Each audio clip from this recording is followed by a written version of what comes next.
guys, selamat datang kembali di podcast Sudut Pandang. Bersama saya Aris. Hari ini kita akan membahas satu isu yang sering kali hanya dibicarakan dengan suara berbisik, yaitu KDRT. Bersama saya sudah ada Mbak Laras sebagai pakar psikolog. Terima kasih Mbak sudah hadir. Ya Mas, terima kasih kembali udah mengundang saya pada kesempatan hari ini. Apalagi kan tema-temanya itu sangat-sangat luar biasa ya, membahas isu-isu KDRT. Yuk. Nah, oke Mbak, sekarang kan kita bisa lihat isu-isu yang beredar viral di Indonesia saat ini. Biasanya kalau kita dengar ada kasus KDRT. Menurut Mbak, KDRT itu yang terbayang bisa luka fisik dan apakah efeknya berhenti di kulit saja Mbak? Menurut Mbak sebagai pakar psikolog, Mbak memandang kasus KDRT ini gimana sih? Oke baik Mas. Nah menurut saya pribadi ya, kalau misalnya kasus KDRT ini ya bukan hanya sekedar menyerang fisik ya. Setahu saya kalau misalnya pasien-pasien yang udah saya lihat di rumah sakit ya, itu tuh kalau misalnya luka fisik pasti ada ya. Apalagi kan bentuk kekerasan kan bisa aja dalam bentuk pukulan atau mungkin kekerasan gitu yang dilakukan oleh pasangannya gitu. Tapi kalau dari sudut pandang psikologi sendiri, seseorang yang mengalami KDRT itu pasti mengalami ibaratnya kayak fisiknya itu kena gitu, psikologisnya itu kena gitu. Mungkin aja dia bisa mengalami namanya depresi, kemudian juga dia mengalami rasa traumatis mendalam akibat memiliki mungkin pasangan yang kurang baik gitu ya. Dan yang paling parah itu ada gaslighting Mas. Gaslighting itu adalah suatu kondisi di mana seseorang itu merasa tidak percaya lagi gitu akan dirinya. Karena apa? Karena dia ngerasa dia itu memang layak untuk disalahkan gitu. Karena si laki-laki ini manipulatif gitu loh Mas, yang bisa membuat harga diri istrinya atau kepercayaan diri istrinya itu ya udah nggak ada gitu. Makanya dia ngerasa dia layak untuk disakiti, walaupun sebenarnya ceweknya itu, perempuannya itu tidak layak untuk disakiti, seperti itu Mas. Nah, Mbak, sekarang ini memang sering banyak jadi pertanyaan banyak masyarakat di Indonesia ini. Kenapa sih korban itu memilih bertahan meski sudah disakiti? Menurut Mbak, kenapa ya begitu? Setelah kejadian kekerasan biasanya ada fase bulan madu. Artinya apa? Nah, pelaku ini bertindak sangat manis, seolah-olah dia tuh kayak minta maaf, kemudian juga berjanji tidak akan mengulangi lagi, atau mungkin dia berjanji untuk tidak kayak berubah gitu, dia mau berubah gitu. Ini tuh disinilah biasanya korban itu merasa menjadi korban lagi, semakin terjerumus karena ada yang disebut dengan traumatic bonding. Korban merasa punya harapan lagi, itu yang sebenarnya bisa menjebak si para korban-korban kasus KDRT ini, seperti itu. Terus saya juga pernah mendengar dan melihat secara langsung gitu, biasanya setelah mengalami fase ini si korban itu akan merasa bingung gitu dan bakal mikir kayak, oh sebenarnya aslinya ini orangnya baik kok, cuman kemarin lagi emosi aja. Jadi langsung timbullah harapan-harapan itu, harapan palsu yang mengikat saya gitu untuk terus bertahan di hubungan yang toksik tersebut, seperti itu Mas. Dan kalau misalnya dilihat secara medis pun, kondisi itu disebut dengan kondisi waspada yang akan membuat otak itu menjadi lemah gitu, sulit untuk mengambil keputusan rasional, dan otaknya itu hilang fokus dan memilih untuk terus bertahan, seperti itu Mas. Oh, jadi kesimpulan yang dijelasin Mbak ini bisa kurang lebih ya, ini kasus ini bukan sekedar masalah kurang berani ya, tapi adanya mekanisme mental yang kompleks. Lalu apa dong yang harus dilakukan?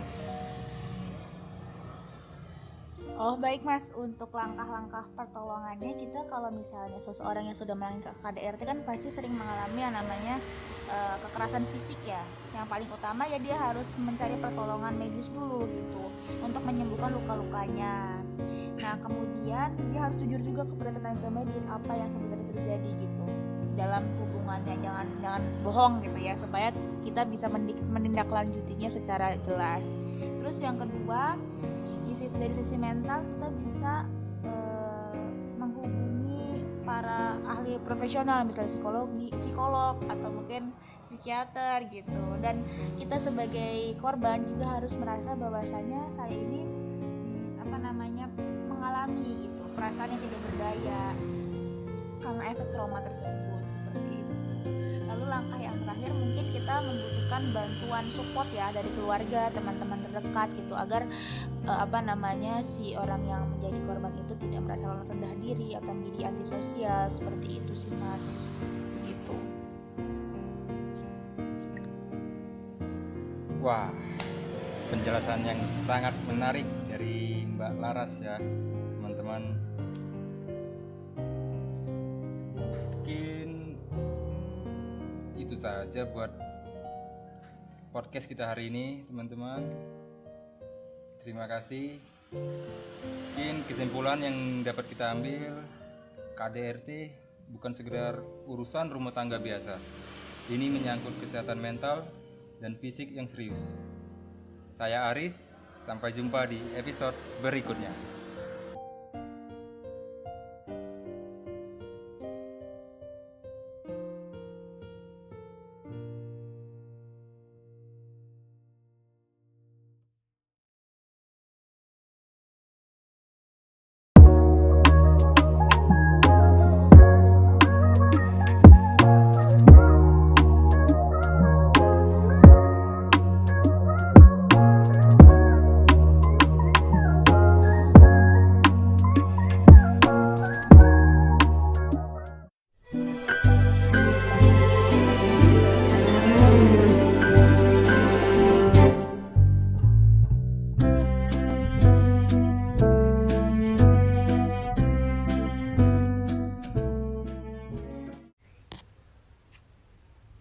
Oke, selamat datang di podcast Sudut Pandang dengan saya Ahmad.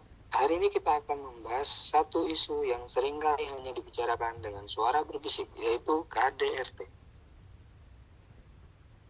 Hari ini bareng saya sudah ada Marsha yang vokal banget bahas ini di akunnya.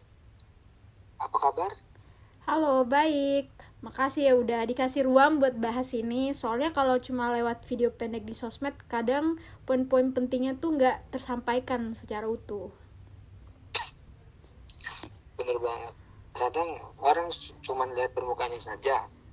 Kayak kasus yang baru-baru ini viral, banyak netizen yang malah bilang, paling besok juga balikan lagi. Sebagai orang yang sering dapat curhatan korban, kamu gimana melihat fenomena bongkar pasang hubungan di KDRT ini? Nah, itu dia. Kita jangan sampai terjebak dalam victim blaming atau menyalahkan korban. Secara sains, ada penjelasan kenapa korban susah lepas. Kalau kita merujuk ke jurnal Dutton and Painter 1981, ada istilahnya namanya traumatic bonding. Traumatic bonding? Itu maksudnya gimana? Nah, jadi dalam hubungan yang penuh kekerasan, ada pola yang namanya intermittent reinforcement. Kadang dipukul, tapi kadang dicintai luar biasa. Nah, menurut penelitian itu, ketidakkonsistenan ini malah bikin ikatan emosional korban ke pelaku jadi makin kuat. Mirip kayak orang kecanduan judi atau narkoba. Jadi, otaknya itu terikat secara kimiawi.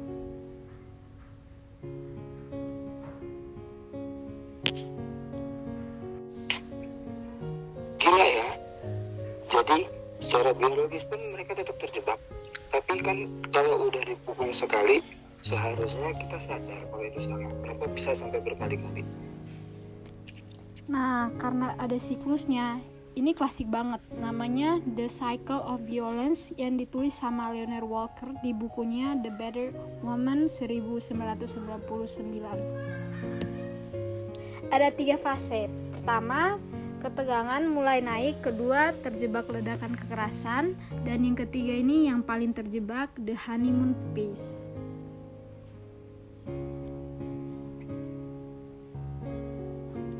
Fase honeymoon.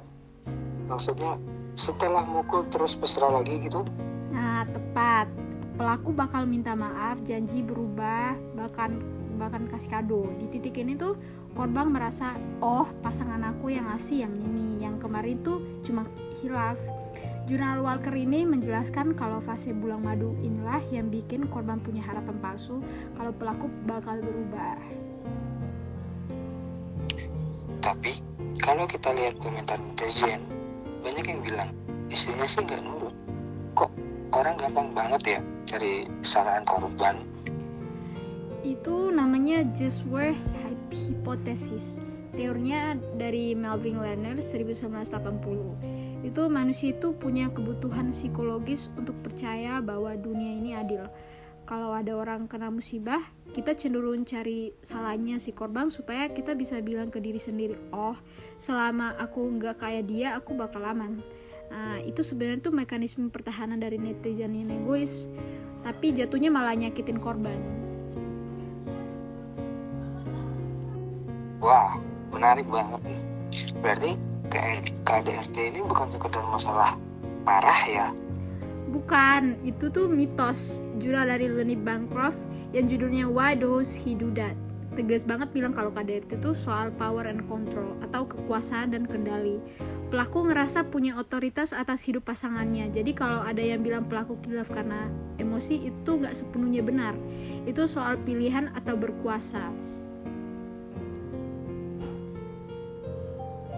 Terakhir, nih, buat teman-teman yang mungkin sekarang lagi ada di dalam siklus itu, atau punya teman yang terjebak di sana, pesan kamu apa nih? Nah, cari bantuan profesional. Soalnya KDRT itu pola bukan insiden tunggal.